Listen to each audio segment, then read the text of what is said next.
할렐루야. 주 예수 그리스도 이름으로 하나님 말씀 증거하겠습니다. 출애굽기 16장 1절부터 봉독하겠습니다. 출애굽기 16장입니다.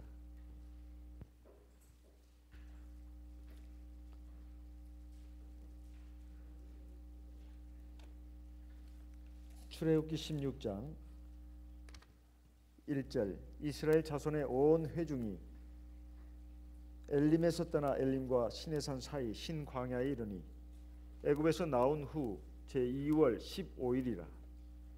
이스라엘 온 회중이 그 광야에서 모세와 아론을 원망하여 그들에게 이르되, 우리가 애굽 땅에서 고기 가마 곁에 앉았던 때와 떡을 배불리 먹던 때에 여호와의 손에 죽었다면 좋았을 것을 너희가 이 광야로 우리를 인도하여 내어 이 온 회중으로 줄여 죽게 하는도다. 4절. 때에 여호와께서 모세에게 이르시되, 보라, 내가 너희를 위하여 하늘에서 양식을 비같이 내리리니 백성이 나가서 일용할 것을 날마다 거둘 것이라. 이같이 하여 그들이 나의 율법을 준행하나 아니하나 내가 시험하리라. 제6일에는 그들이 그 거둔 것을 예비할지니 날마다 그 거두던 것에 갑절이 되리라. 6절. 모세와 아론이 온 이스라엘 자손에게 이르되, 저녁이 되면 너희가 여호와께서 너희를 애굽 땅에서 인도하여 내셨음을 알 것이요 아침에는 너희가 여호와의 영광을 보리니 이는 여호와께서 너희가 자기를 향하여 원망함을 들으셨습니다. 우리가 누구간데 너희가 우리를 대하여 원망하느냐. 8절. 모세가 또 가로되, 여호와께서 저녁에는 너희에게 고기를 주어 먹이시고 아침에는 떡으로 배불리시리니 이는 여호와께서 자기를 향하여 너희의 원망하는 그 말을 들으셨음이니라. 우리가 누구냐. 너희의 원망은 우리를 향하여 함이 아니요 여호와를 향하여 함이로다. 모세가 또 아론에게 이르되, 이스라엘 자손의 온 회중에게 명하기를 여호와께 가까이 나아오라. 여호와께서 너희의 원망함을 들으셨느니라 하라. 아론이 이스라엘 자손의 온 회중에게 말하며 그들이 광야를 바라보니 여호와의 영광이 구름 속에 나타나더라. 11절. 여호와께서 모세에게 일러 가라사대, 내가 이스라엘 자손의 원망함을 들었노라. 그들에게 고하여 이르기를, 너희가 해질 때에는 고기를 먹고 아침에는 떡으로 배부르리니 나는 여호와 너희의 하나님인 줄 알리라 하라 하시니라. 13절. 저녁에는 메추라기가 와서 진에 덮이고 아침에는 이슬이 진 사면에 있더니 그 이슬이 마른 후에 광야 지면에 작고 둥글며 서리같이 세미한 것이 있는지라. 이스라엘 자손이 보고 그것이 무엇인지 알지 못하여 서로 이르되, 이것이 무엇이냐 하니 모세가 그들에게 이르되, 이는 여호와께서 너희에게 주어 먹게 하신 양식이라. 16절. 여호와께서 이같이 명하시기를, 너희 각 사람의 식량대로 이것을 거둘지니 곧 너희 인수대로 매 명에 한 오멜씩 취하되 각 사람이 그 장막에 있는 자들을 위하여 취할지니라 하셨느니라. 이스라엘 자손이 그같이 하였더니 그 거둔 것이 많기도 하고 적기도 하나 오멜로 되어 본즉 많이 거둔 자도 남음이 없고 적게 거둔 자도 부족함이 없이 각기 식량대로 거두었더라. 19절. 모세가 그들에게 이르기를, 아무든지 아침까지 그것을 남겨두지 말라 하였으나 그들이 모세의 말을 청종치 아니하고 털어는 아침까지 두었더니 벌레가 생기고 냄새가 난지라. 모세가 그들에게 노하니라. 무리가 아침마다 각기 식량대로 거두었고 해가 뜨겁게 쪼이면 그것이 쓰러졌더라. 제6일에는 각 사람이 갑절의 식물 곧 하나에 2오멜씩 거둔지라. 회중의 모든 두목이 와서 모세에게 고하며 모세가 그들에게 이르되, 여호와께서 이같이 말씀하셨느니라. 내일은 휴식이니 여호와께 거룩한 안식일이라. 너희가 구울 것은 굽고 삶을 것은 삶고 그 나머지는 다 너희를 위하여 아침까지 간수하라. 그들이 모세의 명대로 아침까지 간수하였으나 냄새도 나지 아니하고 벌레도 생기지 아니한지라. 25절. 모세가 가로되, 오늘은 그것을 먹으라. 오늘은 여호와께 안식일인즉 오늘은 너희가 그것을 들에서 얻지 못하리라. 6일 동안은 너희가 그것을 거두되 제7일은 안식일인즉 그날에는 없으리라 하였으나 제7일에 백성 중 들어가 거두러 나갔다가 얻지 못하니라. 28절. 여호와께서 모세에게 이르시되 어느 때까지 너희가 내 계명과 내 율법을 지키지 아니하려느냐. 볼지어다 여호와가 너희에게 안식일을 주므로 제6일에는 이틀 양식을 너희에게 주는 것이니 너희는 각기 처소에 있고 제7일에는 아무도 그 처소에 나오지 말지니라. 그러므로 백성이 제7일에 안식하니라. 31절 이스라엘 족속이 그 이름을 만나라 하였으며 가시 같고도 희고 맛은 꿀 섞은 과자 같았더라. 모세가 가로되 여호와께서 이같이 명하시기를 이것을 오멜에 채워서 너희 대대 후손을 위하여 간수하라. 이는 내가 너희를 애굽 땅에서 인도하여 낼 때에 광야에서 너희에게 먹인 양식을 그들에게 보이기 위함이니라 하셨다 하고, 또 아론에게 이르되 항아리를 가져다가 그 속에 만나 한 오멜을 담아 여호와 앞에 두어 너희 대대로 간수하라. 아론이 여호와께서 모세에게 명하신 대로 그것을 증거판 앞에 두어 간수하게 하였고, 35절 36절 같이 읽겠습니다. 이스라엘 자손이 사람 사는 땅에 이르기까지 40년 동안 만나를 먹되 곧 가나안 지경에 이르기까지 그들이 만나를 먹었더라. 오멜은 에바 10분의 1이더라. 한 남자가 한 여자와 결혼해 가지고 아이를 갖게 되면 계획을 세웁니다. 이 아이가 태어나면 어떻게 키울 것인가, 뭘로 먹일 것인가, 그리고 어떻게 이 아이를 교육시킬 것인가, 여러 가지 그 계획을 세웁니다. 하나님은 그 이상이십니다. 하나님께서 온 인류의 아버지가 되시고 특별히 세상 백성 가운데서 우리를 택해 가지고 하나님의 자녀로 삼아 주시고 또 우리에게 아버지가 되시는 그런 분이 되셨습니다. 그런데 이스라엘 백성들이 애굽에서 나올 때 사실 하나님께서 잘 인도해 주실 걸로 생각하고 기대를 걸었습니다. 그런데 지금 홍해 바다를 건너고 그리고 이제 얼마간 가다가 물이 없어서 이제 목마를 때 죽겠다고 난리를 피우더니 하나님께서 그들의 원망을 들으시고 모세를 통해서 한 나무를 쥐어 가지고 쓴물에 던졌더니 그게 단물이 됐다. 그래서 해갈하고 얼마간 또 걸어가니까 물샘 12 종려나무 70그루가 있는 엘림에 이르러서 이제 한숨 돌리게 되었습니다. 그렇게 해서 길을 계속 가다가 이제 시내 산으로 가는 그 방향으로 이제 가게 되는데 그 중간에 이들이 식량이 떨어졌습니다. 애굽에서 이 사람들이 나올 때 애로부터 시작해 가지고 2달, 이제 첫 달이 지나고 제 두 번째 달 15일, 그러니까 날수로 치면은 45일 정도가 되겠네요. 45일 동안 이제 걸어오다 보니까 자기들이 가지고 왔던 모든 식량 이런 것들이 다 바닥이 났습니다. 그래가지고 이제 막 원망을 하기 시작한 겁니다. 대체 여기 메마르고 거친 광야에서 어디 무슨 먹을 것이 있다고 지금 우리를 여기까지 이끌어와 가지고 우리를 죽게 하는가 하면서 모세와 아론을 원망했다 이 말이에요. 사실 생각해 보면 이것은 객관적으로 현실적으로 하나도 틀린 말이 아닙니다. 제가 그 10몇 년 전에 미국의 LA 엘몬트 교회 영혼의 강사로 갔을 때 이제 영혼의 하기 전에 신도들 집 신방하고 또 중간에 3일간 뭐 여행을 시켜줘 가지고 뭡니까 그 라스베가스가 있는 그 길을 이제 고속버스를 타고 쭉 가는데 하염없이 펼쳐진 그 광야를 보니까 진짜 메마르고 거친 광야가 어떤 곳인가 그런 생각이 들었습니다. 중간에 이제 휴게소에서 서는데 만약에 이 차가 나를 내버려두고 간다면 나는 꼼짝없이 죽겠구나. 그래가지고 제대로 쉬지도 못하고 그 차만 열심히 이렇게 바라보면서 제대로 구경도 못하다가 차에 올라타가지고 가면서 광야를 보니까 여러 가지 작은 그런 관목들이 이렇게 중간중간 듬성듬성 있는데 거기에서 나온 무슨 뭔가요 뭔가 하는 것들이 이렇게 바람에 흩날려가는 것을 볼 수가 있었습니다.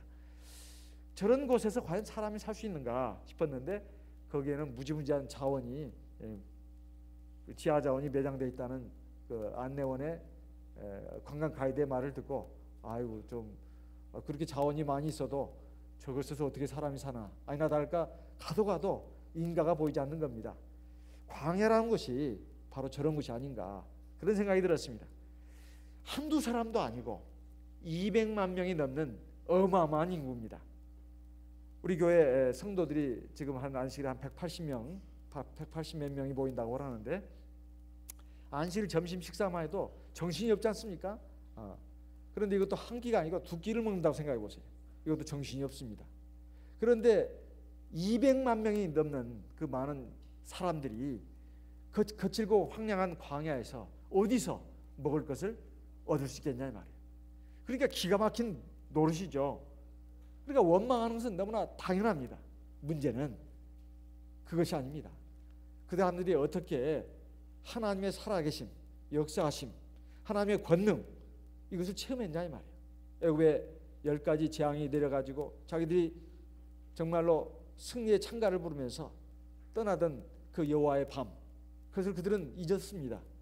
그리고 홍해 바다가 기적같이 갈라지고 마른 땅이 나타나고 자기들은 무사히 건너고, 애굽의 그 용맹한 그 거대한 전차 군단은 거기다 다 빠져가지고 수장됐다 이 말이에요. 전몰을 했습니다. 이런 그런 그 놀라운 승리를 거두고, 그리고 지금 이제 얼마 오다가 물이 떨어져가지고 그 쓴물이 단물로 바뀐 거라든가, 이런 것들이 얼마나 놀라운 하나님의 권능의 역사냐 이 말이에요. 어디 그뿐이겠습니까? 지금도 하나님이 구름 기둥으로 자기들을 인도하시고 보호하고 계십니다. 구름 기둥 아래에서 지금 하나님을 원망하고 있는 겁니다. 과거에만 하나님이 역사하신 것이 아니라 지금도 하나님이 구름 기둥으로 그들을 인도하시고 보살펴 주시고 보호하고 계시는데, 그 거대한 구름 기둥 그 그늘 아래에서 하나님을 원망한다 이 말이에요. 물론 객관적인 상황은 어렵고 불가능한 상황입니다. 그러니까 지금까지 걸어온 삶의 그 발자취가 과연 쉬운 길이었겠습니까? 인간적으로 본다면 도저히 헤쳐나갈 수 없는 그런 불가능, 이런 것들을 하나님께서 권능으로 역사하시고, 그래서 하나님이 살아계신 것을 그들에게 명백하게 보여준 증거가 그렇게 많음에도 불구하고 이 이스라엘 백성들은 그 구름 기둥의 그 그늘 아래서 하나님을 원망했다는 것입니다. 물론 여기에 보면 모세와 아론을 원망했다고 나오는데, 사실은 그것은 우리를 원망한 것이 아니라 바로 하나님을 원망한 것이다. 모세와 아론이 그렇게 해석을 하지 않았습니까? 이러한 그 이스라엘 백성들을 보면 참 양식이 없는 것이 문제가 아니라 믿음이 없는 것입니다. 우리가 영의 눈으로 보는 거하고 육의 눈으로 보는 것은 이렇게 판단 결과가 다릅니다. 양식이 없어서 이들이 지금 이렇게 우왕좌왕하는 것이 아니고 믿음이 없어서 우왕좌왕하는 것이다 이 말이에요. 우리가 생각해야 될 분이 바로 그 부분입니다. 그런데 이런 이스라엘 백성들 갖다가 하나님께서 원망했다고 해서 당장 이놈들 하고 내 이놈 하고 뭐 벌을 내리신다거나 징계를 하신 것이 아닙니다. 아직 믿음이 어려서 그렇겠거니 이렇게 용납을 하셨다 이 말이에요. 용납을 하시고 그래 너희들이 얼마나 믿음이 있겠느냐. 아무리 홍해 바다가 갈라지고 애굽에 10가지 재앙이 내리고 쓴물이 단물로 바뀌고 엄청난 역사를 체험해도 너희들 아직 애굽에서 세상 죄인들 애굽 사람들과 같이 뒤섞여 살다 보니까 여전히 너희들은 그 불신앙 거기에 젖어 있어. 하나님은 그것을 그냥 이해를 하신 것입니다. 이해를 하시고 너그럽게 관용하신 거예요. 사실 이것은 우리에게도 마찬가지입니다. 하나님께서 우리를 보실 때 참 한심하다고 생각될 때가 한두 번이 아닐 겁니다. 너희들은 어떻게 변죽이 죽을 듯하냐. 대체 언제나 제대로 된 믿음을 가질래. 언제나 하나님의 자녀다운 자녀가 될래. 백성다운 백성이 될래. 이러시면서 참 안타깝게 생각하시지만은 참 오래오래 참으셔 주셨기 때문에 오늘 우리가 이렇게 있는 것이 아닌가 싶습니다. 시편 103편의 말씀을 보겠습니다. 시편 103편 8절부터 보겠습니다. 시편 103편 8절. 여호와는 자비로우시며 은혜로우시며 노하기를 더디하시며 인자하심이 풍부하시로다. 항상 경책지 아니하시며 노를 영원히 품지 아니하시리로다. 10절 우리의 죄를 따라 처치하지 아니하시며 우리의 죄악을 따라 갚지 아니하셨으니 이는 하늘이 땅에서 높음 같이 그를 경외하는 자에게 그 인자하심이 크심이로다. 13절 아비가 자식을 불쌍히 여긴 같이 여호와께서 자기를 경외하는 자를 불쌍히 여기시나니. 14절 이는 저가 우리의 체질을 아시며 우리가 진토임을 기억하심이로다. 하나님의 사랑은 이와 같습니다. 그래서 하나님께서 이스라엘 백성들을 용납을 하신 것입니다. 그렇지만은 하나님께서는 그들의 또한 필요를 채워주셨습니다.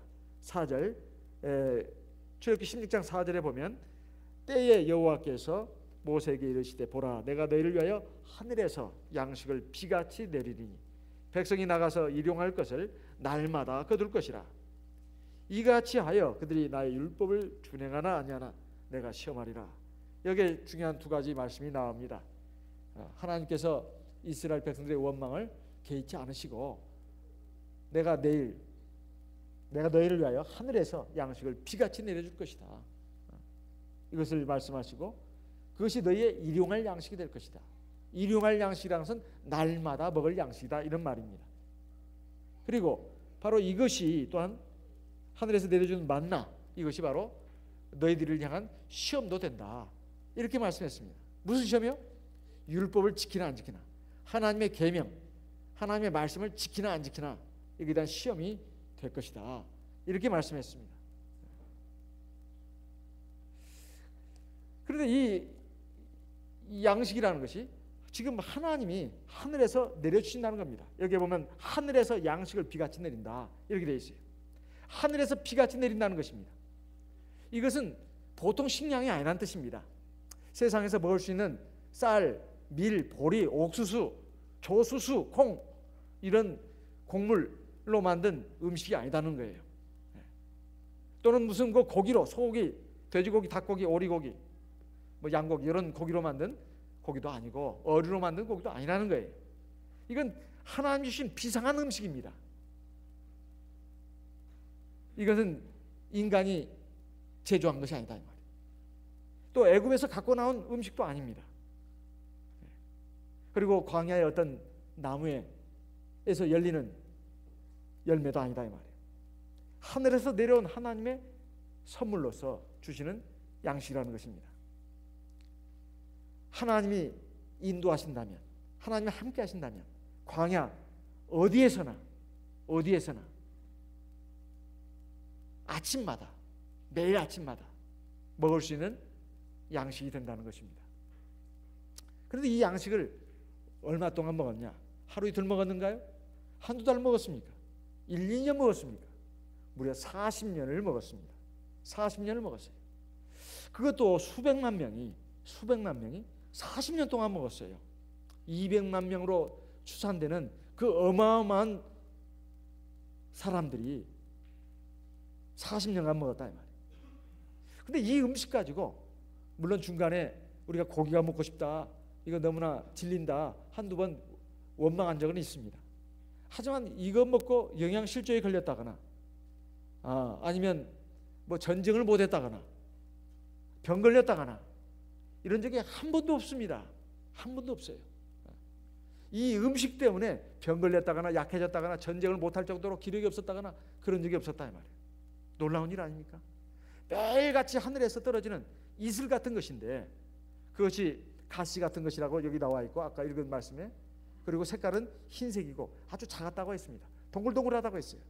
맛은 꿀 섞은 과자 같았다고 했습니다. 우리가 아무리 좋은 음식도 한두 끼 먹으면 질리죠? 그래야 안 그래요? 질리지 않는 음식이 김치라고 합니다. 밥이라고 그래요. 하지만 밥과 김치만 그것도 맨날 먹어보세요. 안 질리겠습니까? 질리죠. 반찬을 먹으니까 그나마 밥도 먹는 것이고 김치도 먹는 것이, 맨날 김치만 먹어보세요. 어렸을 때 김치만 먹고 자란 사람들은 김치가 신물 나서 안 먹으려고 합니다. 그래서 사실 세상에 있는 모든 음식들은 그 한 가지를 가지고 계속 먹는다 치면 이건 차라리 못 먹겠다고 죽겠다고 난리들이나 이 말이에요. 근데 이게 하늘에서 내린 지금까지 먹어보지도 못한, 그것도 꿀 섞은 과자 같은 그런 작은 알맹이 같은 것들, 근데 긁어 모아야 겨우 한 오멜이 되고, 그러니까 오멜이 보통 식구들이 먹을 수 있는 그런 식사 양이라고 하는데, 이것을 한두 끼도 아니고 하루 이틀도 아니고 한두 달도 아니고 1, 2년도 아니고 무려 40년 동안 먹는다고 한번 생각해 보세요. 여러 가지 문제가 발생할 수 있습니다. 그런데 아무 문제가 발생하지 않았다 이 말이에요. 중간에 이 사람들이 고기가 먹고 싶다고 투정 부린 적은 있었지만은 사실 이 음식은 완벽한 하나님의 특별한 음식이었다 이 말이에요. 이것을 먹고 광야길을 걸어갔습니다. 어쨌든 또 하나 중요한 것은 40년 동안 그들이 굶주리지 않았다는 겁니다. 식량을 공급받았다는 거예요. 얼마나 놀라운 일입니까? 40년 동안 굶어 죽은 사람이 한 사람도 없었다 이 말이에요. 하나님의 보호하심과 인도하심을 따라서 간 이스라엘 백성들이 거칠고 메마른 광야에서 농사지을 땅도 한 평 없고, 또 농사지을 그 종자도 주어지지 않고, 농기구도 없고, 그 외에 농사지을 시간조차도 주지 않는 그 하나님의 인도하심 속에서 40년 동안 그들이 굶주리지 않고 먹고 살았다 이 말이에요. 이게 얼마나 놀라운 하나님의 역사입니까? 우리가 하나님을 이렇게 믿고 의지하고 나가야 된다는 것입니다. 미국 사람들이 정말 존경하는 대통령이 링컨 대통령이라고 하는데요. 흑인 노예를 해방한 링컨 대통령. 이분이 그 변호사 시절에 어떤 그 의뢰인이 와가지고 자기 그 건을 좀 맡아달라고 그렇게 했더니 쭉 들어보니까 이것은 당신이 잘못했습니다. 제가 이건 당신의 그 변호사로서 일할 수가 없네요. 당신이 잘못했네요. 그러니까 그 사람 화를 내면서 조롱하면서 당신 그래가지고 어떻게 변호사로 먹고 살라고 그렇게 내 사건을 수임하지 않냐고 이러니까 링컨 대통령이 끌끌끌 웃으면서 나는 하나님이 먹여 살리니까 괜찮다고, 당신이 염려할 것이 아니라고, 하나님이 나를 먹여 살리신다고. 그가 어머니로부터 받은 신앙 교육이 그를 훌륭한 변호사로 그리고 훌륭한 미국의 대통령으로 만들었다고 합니다. 날마다 기도하고 하나님 말씀을 보고 그리고 예배를 잘 드려라. 이것이 너에게 주는 내 유언의 말이다. 그것도 계모로부터 훌륭한 신앙 교육을 받은 이 링컨이 정말로 이렇게 훌륭하게 된 것은 바로 계모로부터 물려받은 신앙의 유산이라고 많은 링컨 그 전기가 그게 말하고 있습니다. 우리가 그와 같은 믿음을 과연 가지고 있느냐 하는 것입니다. 사실 하나님께서 왜 이 만나를 주셨는가, 이것을 잘 한번 볼 필요가 있습니다. 여기에 주님의 하나님의 말씀이 바로 시험하기 위해서다 이렇게 되어 있습니다. 즉 시험에 초점이 있다는 것입니다. 세상에 매여 있는 백성에서 신령한 하나님의 백성으로 만들기 위해서 하나님께서 만나를 가지고 40년 동안 시험을 했다는 것입니다. 그리고 세상의 육적인 그 삶을에만 골몰해서 그 붙잡혀 가지고 사는 세상 사람들의 그 삶의 그 방향에서 수정해 가지고 영원한 하나님의 나라를 바라보면서 나가는 그러한 백성이 되기라고 그런 시험을 주신 것이다 이런 말이에요. 이것은 바로 하나님의 말씀을 지키나 안 지키나. 여기에 보면 그들이 내 율법을 준행하나 안 하나 그랬는데, 율법은 다른 말로 하면 하나님의 계명이고 다른 말로 하면 하나님의 말씀입니다. 하나님의 말씀, 하나님의 계명, 하나님의 율법 다 같은 말입니다. 그 하나님의 계명, 하나님의 율법은 뭘 요구하느냐? 첫째, 하나님만을 참신으로 믿고 의지하라는 거예요. 그리고 하나님 말씀에 순종하라는 것입니다. 그것이 하나님의 계명, 율법, 말씀에 요구하는 바입니다. 두 가지에 요약한다면 하나님만이 참신이니까 그 하나님만을 믿고 의지해라. 또 하나, 그러니까 그 하나님의 말씀을 순종해라. 순종해 살아야 된다. 이런 말씀이다. 이것을 훈련하기 위해서 하나님께서 바로 40년간이나 훈련했다는 것입니다.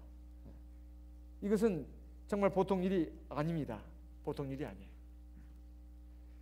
전적으로 하나님을 믿고 의지하도록 하기 위해서 하나님께서 이스라엘 백성들 40년 동안 광야 생활을 하게 했어요. 그리고 전적으로 하나님 말씀에 따라서 살도록 하기 위해서 40년 동안 광야 길을 걷게 했습니다. 참 이런 것을 보게 되면 우리가 이런 생각을 합니다. 참 그 오랜 세월 아닙니까? 40년이라는 세월은. 그런데 그렇게 오랜 시간 동안에도 그걸 깨닫지 못하고 40년 동안이나 훈련을 받다니 이스라엘 백성들은 참 어리석구나. 우리가 이런 생각 할 만하지요. 그렇지만 우리가 이스라엘 백성들만을 정죄할 것이 아닙니다. 왜 그럴까요? 바로 저와 여러분의 신앙생활을 한번, 나의 신앙생활을 한번 돌아보자 이 말이에요. 지금 내가 신앙생활한 지 몇 년이나 됐나? 어떤 분은 1, 2년 된 분도 있겠지만은 벌써 십수년, 너는 수십 년 된 분이 있을 겁니다. 이스라엘 백성처럼 40년 이상을 넘은 분도 있을 겁니다. 있을 거예요. 그러면 정말 내가 하나님만을 믿고 의지하면서 사는가? 그리고 정말 하나님의 말씀이라면 정말 온전히 순종해서 사는가? 한번 점검해 볼 필요가 있다. 한번 내 양심에 한번 손을 얹고 한번 생각해 보자 이 말이에요. 나는 지금 하나님만을 온전히 믿고 의지하고 사는가? 내가 하나님의 말씀만을 온전히 따르고 순종해서 사는가? 그렇게 됐냐 이 말이에요. 만약에 안 됐다면 하나님께서 우리를 또 시험하면서 우리 삶을 이끌어 가신다 이 말이에요. 삶의 순간순간마다 우리의 신앙, 우리의 순종, 이것을 시험하신다 이 말입니다. 이스라엘 백성들만이 욕을 받아서는 안 된다 이 말이에요. 바로 이것은 저와 여러분의 문제입니다.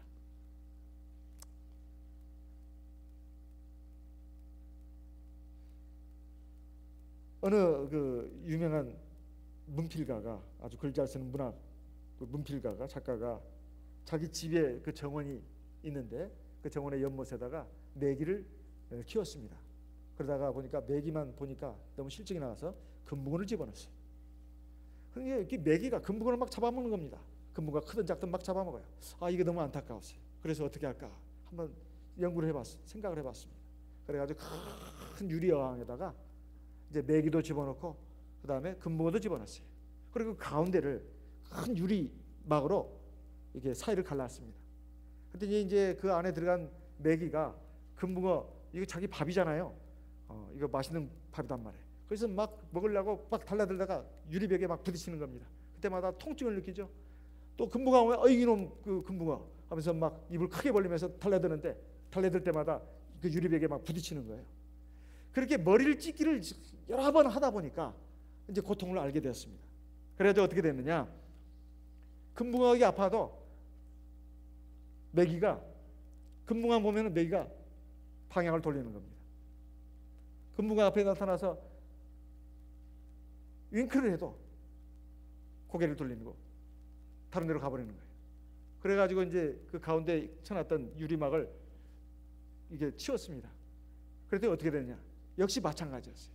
그 메기가, 그 금붕어가 이렇게 가까이 와도 방향을 돌려서 저리 가버리더라는 거예요.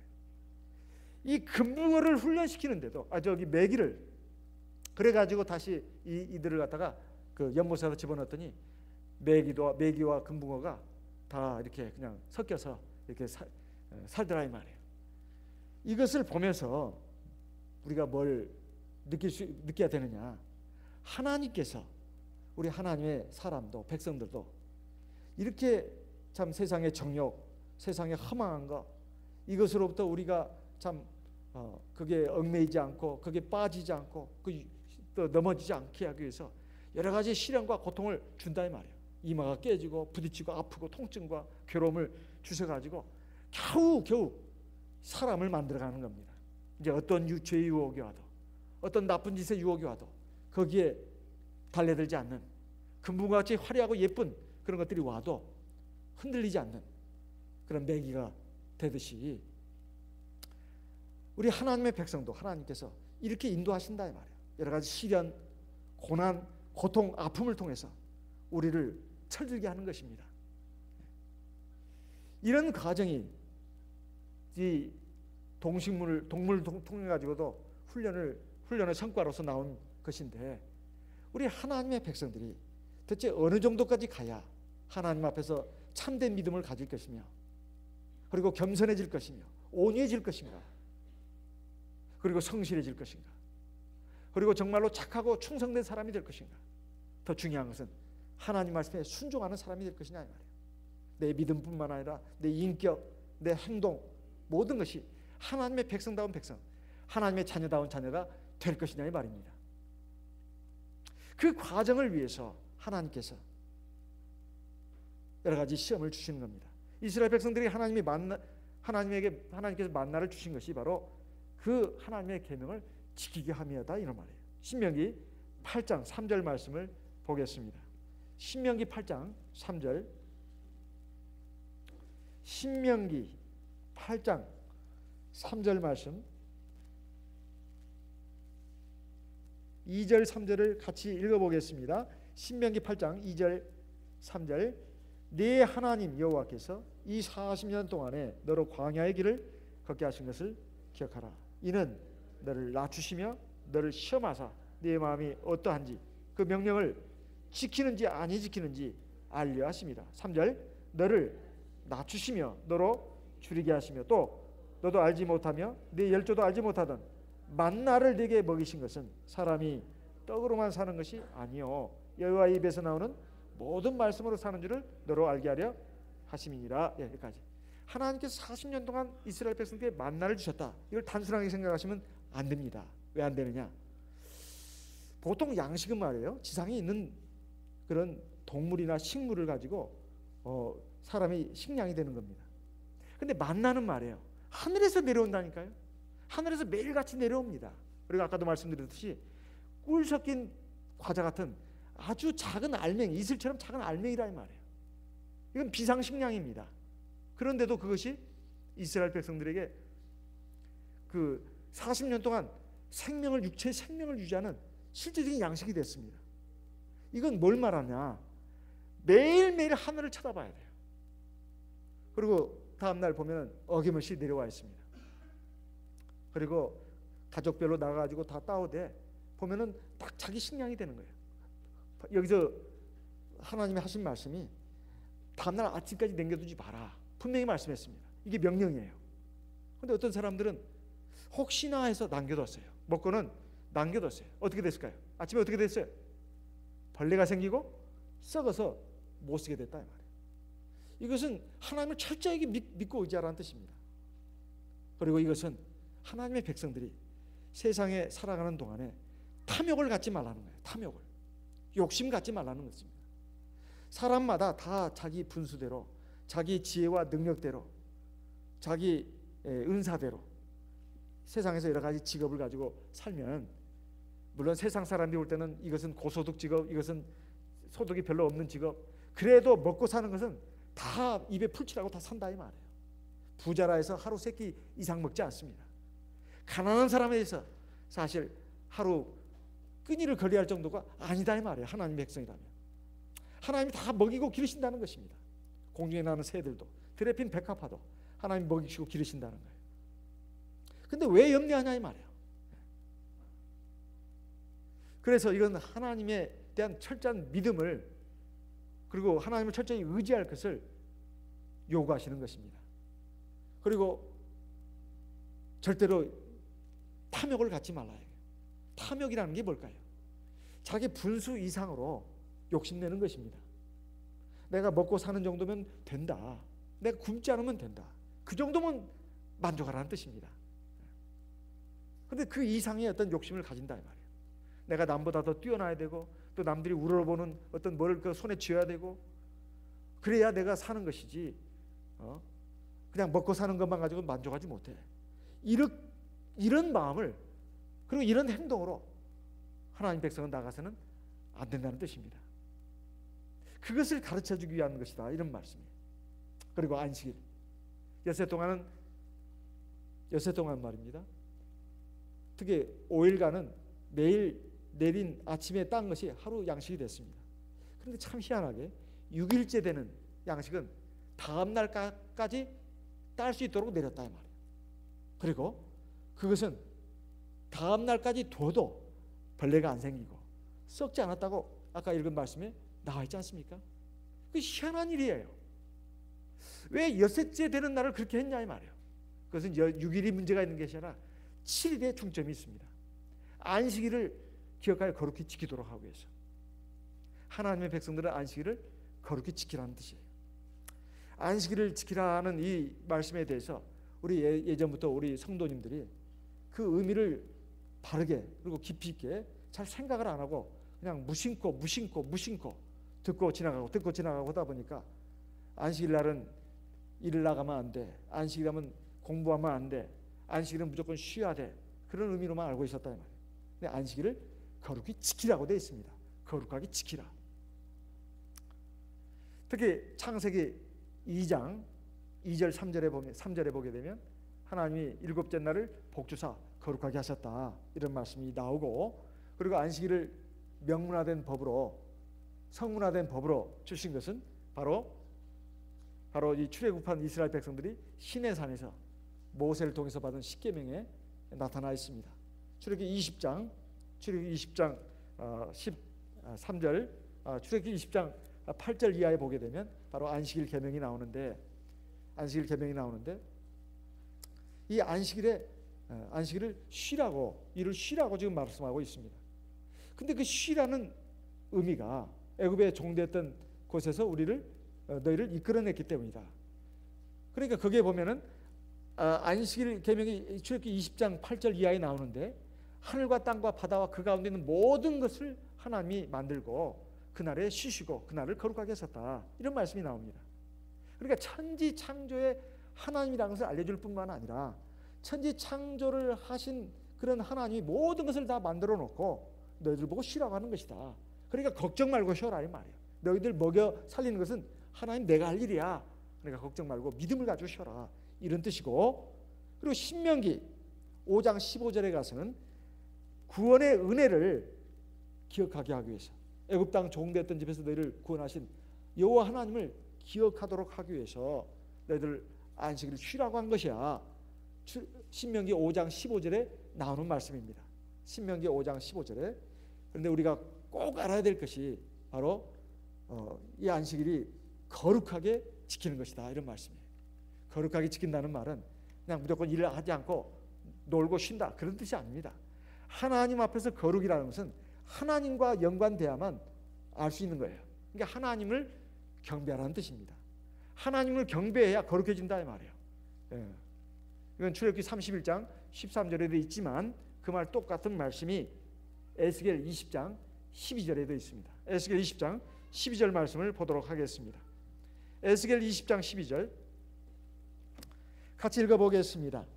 에스겔 20장 12절 같이 읽어보겠습니다. 또 나는 그들을 거룩하게 하는 여호와인 줄 알게 하려 하여 내가 내 안식일을 주어 그들과 나 사이에 표징을 삼았었노라. 여기에 보면 나는 그들을 거룩하게 하는 여호와인 줄 알게 하려 하여 내가 내 안식일을 주었다. 이것은 출애굽기 31장 13절의 말씀과 똑같은 말씀입니다. 그들과 나 사이에 표징을 삼았다. 그러니까 안식일을 왜 주셨느냐? 우리를 거룩하게 하기 위해서 주신 겁니다. 안식일 날 우리가 그냥 쉬고 교회도 안 나오고 예배도 안 드리고 기도도 안 하고 하나님 말씀도 안 보고 안 듣고 그러면 그렇게 줄 수 있을까요? 무조건 일만 쉰다고 해서, 세상 일만 쉰다고 해서 그렇게 지냐, 이 말이에요. 그건 아니다, 이 말입니다. 하나님 앞에 나와서 기도도 하고 하나님 말씀도 듣고 읽고 그래야 우리가 하나님을 만나는 거 아니겠습니까? 예배를 통해서 하나님 만난다, 이 말이에요. 그리고 나도 모르게 하나님의 말씀과 성령의 기도로 거룩해지는 것입니다. 에스겔 20장 20절에도 있습니다. 또 나의 안식일을 거룩하게 할지어다. 안식일을 거룩히 지키라는 말은 그런 뜻이다, 이 말이에요. 그래서 예수님께서 누가복음 4장 16절에 보면 주 예수께서 자기 규례대로 회당에 들어가셔서 하나님 말씀을 읽으려고 서셨다, 이렇게 말씀하고 있지 않습니까?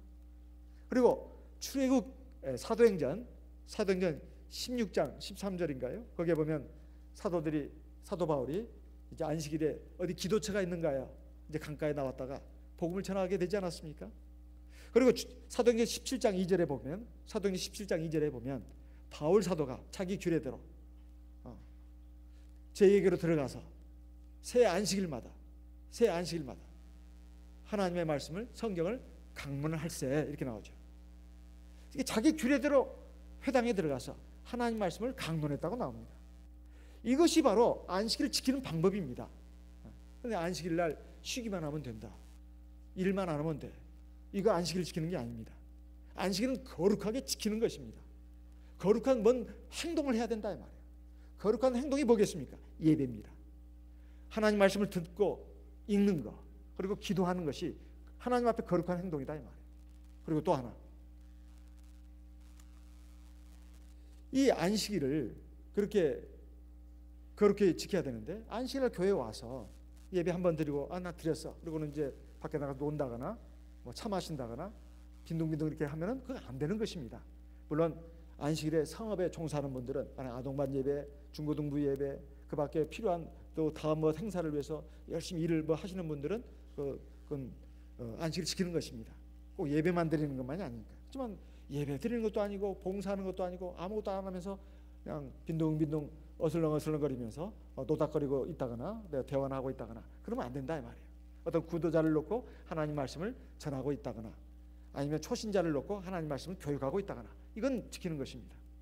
그럼 아동들을 가르치고 있다거나 중고등부를 가르치고 있다거나 아니면 저녁에 또 무슨 기도회 모임이 있어서 밑에 내려가서 이제 그때 그때 아니고서는 도저히 안 될 그런 상황 있지 않습니까?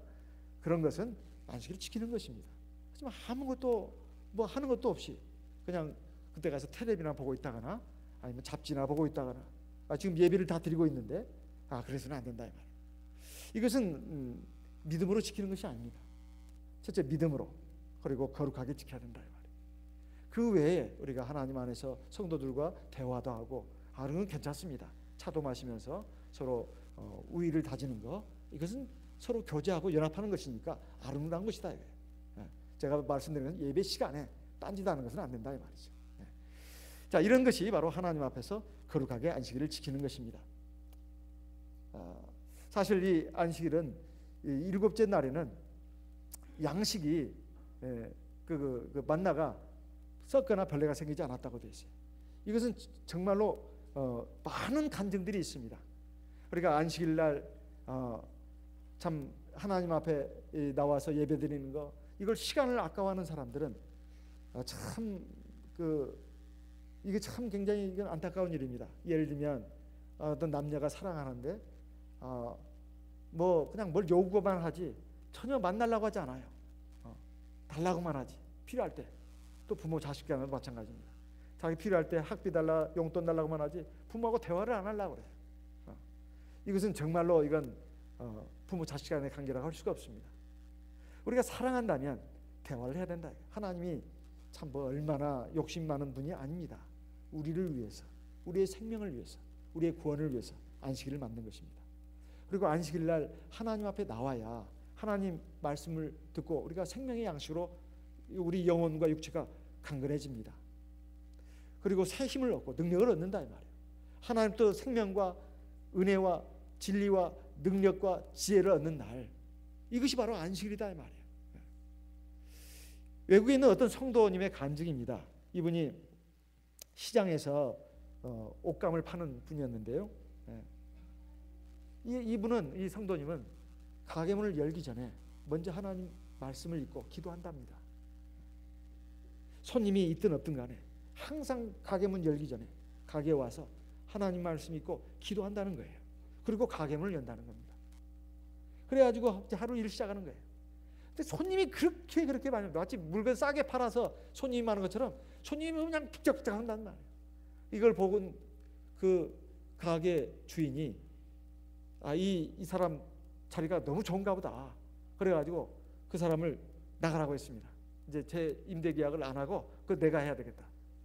그래가지고 자기가 차지했어요. 자기가 이제 그런 똑같은 그 옷감 장사를 시작했습니다. 장사가 될 테겠나요? 근데 이 사람은 이제 그 시장에서 저 구석대기, 그리고 그 꼭대기로 가지고 또 후미진데 아주 장소도 안 좋은 데입니다. 거기 가서도 역시 마찬가지였어요. 가게 문을 열기 전에 먼저 하나님 말씀 읽고 기도했다 이 말이에요. 그런데 역시 그렇게 손님들이 막 그냥 구름같이 몰려들어서 참 역시 하나님을 경외하고 사랑하고 의지하는 백성들을 하나님이 이렇게 지켜주신다, 이런 걸 알 수가 있습니다. 우리가 사람 간에도 관계도 마찬가지 아닙니까? 사람이 나를 좋아한다, 나를 사랑한다 그러면 자꾸 얘기하려고 합니다. 그렇지만 사랑하지 않으면 별로 말할 말도 없어요. 그런데 뭔가 그런 사람에게 뭔가 더 주고 싶습니다. 뭘 더 주고 싶고 아낌없이 주고 싶다 이 말이에요. 하나님도 하나님을 경외하지 않고, 그래서 우리 보고 기도하라는 거 아니겠어요? 사실은 기도는 우리가 하나님께 말하는 거잖아요. 하나님 나 할 말 없어요. 나도 너한테 할 말 없다. 이렇게 되지 않겠어요?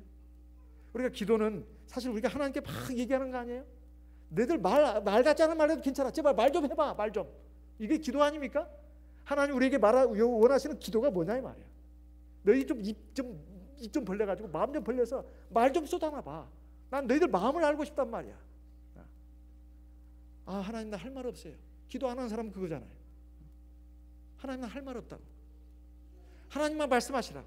그 말씀 듣기는 하나요? 예배 시간 졸기는 하지. 성경 보지도 않지. 하나님 말씀 듣지도 않고 기도도 안 해.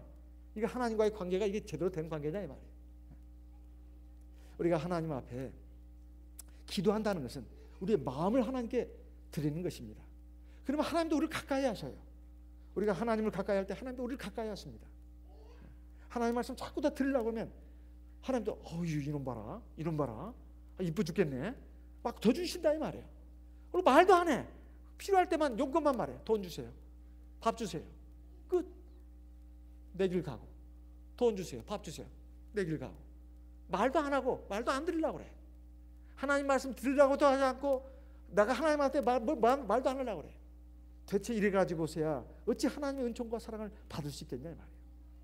안식일이 바로 그런 날이다만 우리 평소의 삶이 바로 그런 것이다 이 말입니다. 그리고 우리가 이렇게 믿음으로 나갈 때 하나님 책임져 주십니다. 이와 같은 믿음을 가져야 되겠습니다. 그리고 매일매일 일용할 양식을 주셨습니다. 매일매일. 이것은 왜 매일매일 주셨을까요? 매일매일 하나님을 바라보라는 뜻입니다. 왜 며칠치, 몇 달치, 몇 년치 양식을 주지 않고 매일매일 양식을 그때그때 양식을 주셨냐 이 말이에요. 그리고 엿새째 날은 이틀치 양식을 주셨습니다. 이건 매일매일 하나님 바라보고 의지하라는 뜻입니다. 그리고 두 번째, 욕심 갖지 말라는 뜻이에요. 세상에 대해서 욕심 갖지 말라는 뜻이에요. 하나님이 너희를 이렇게 먹여주시고 길러주시니까 제발 하나님을 경외하고 하나님을 의지하고 하나님 말씀에 순종해 살겠다는 그 길로만 가라, 이런 뜻입니다. 우리 주기도문 가운데도 오늘날 우리에게 일용할 양식을 주십시오. 오늘 양식을 달라는 거예요. 하루 양식을. 오늘날 우리에게 일용할 양식을 주옵시고 오늘 하루치의 양식만 달라는 것입니다. 그렇다면 매일매일의 우리의 삶이 우리가 매일매일 하나님을 믿고 의지하고 하나님 말씀을 따라서 가는 삶이 되어야 되지 않겠습니까? 사실 축적된 재물을 많이 갖는 것이 행복이 아닙니다. 비록 내가 가진 것이 없어도 생명의 주님 예수께서 그리고 만왕의 왕 천지만물을 창조하시고 주관하시고 그걸 소유하고 계시는 우리 주님께서 나와 함께 계신다면 사실 염려할 게 없다는 겁니다. 육신 생명 길어봐야 7, 80년, 더 길면 100년 정도입니다. 그 인생도 사실 하나님이 먹이시고 기르시지만 그보다 더 중요한 것은 우리 육체 종말이 있고 죽음이 있다는 거 아니겠습니까? 그리고 그 뒤에 펼쳐질 영원한 나라, 그 나라가 또 하나님의 나라 아니겠습니까? 그 나라에 들어가기까지 우리가 참 믿음으로 다듬어지고 훈련되고 완성되어 나가는 그러한 성도의 길을 걸어가야 되지 않겠습니까? 이것을 위해서 하나님께서 이 만나의 시험 그리고 만나를 보관하게 한 것인데, 만나를 보관하게 한 것은 바로 언약궤 안에 있는 두 돌판, 그 증거궤와 함께 보관하라고 되어 있습니다. 아직 십계명 두 돌판이 주어지기 전입니다. 전이에요. 이제 출애굽기 19장에 20장에 가서나 이제 십계명 두 돌판이 하나님으로부터 주어지는데 아직 주어지기 전에 그 만나를 담은 항아리를 갖다가 바로 두 돌판, 그 증거판 거기에 앞에 두라고 되어 있습니다. 증거판은 십계명을 말합니다. 그러니까 하나님만을 믿고 의지하라는 것이 십계명의 제1강입니다. 제2강은 하나님 말씀에 순종해야 생명과 복을 얻는다는 뜻입니다. 이 앞에서 우리가 그 만나를 두라는 것은 이것이 이스라엘 백성뿐만 아니라 대대 후손에게 그것을 알게 하기 위해서고 기억시키기 위해서다. 이것은 이스라엘 백성이 일어나는 일만이 아니라 그 뒤에 하나님의 백성이 된 또 영적 이스라엘 백성이 된 오늘날의 성도들에게까지도 미치는 말씀이다 이 말이에요. 바로 언약의 두 돌판, 십계명 앞에 만나를 담은 항아리를 둬라. 이것은 히브리서 9장의 3절에 가서도 말씀하고 있습니다. 우리가 이걸 생각해 본다면 하나님을만을 믿고 의지하고 그리고 하나님 말씀을 따라갈 때 우리 육신의 삶, 한평생 삶은 아무것도 걱정할 것 없고 조금도 걱정할 것이 없다는 거예요. 그리고 영원한 나라에 들어가서 영원한 생명의 양식을 먹는 것은 두말할 나위가 없습니다. 우리 이 말씀을 기억하시고 우리 하나님 앞에 참 믿음을 달라고 그리고 온전한 믿음 달라고 그리고 하나님 말씀을 따라서 순종해 사는 삶 되게 해달라고 구하겠습니다. 한 2시간에 걸친 양을 1시간에 하려다 보니까 이게 시간이 다 됐네요. 같이 기도하겠습니다. 우리 하나님의 인도하심을 구하고 믿음을 더 달라고 구하겠습니다. 다 같이 기도하겠습니다.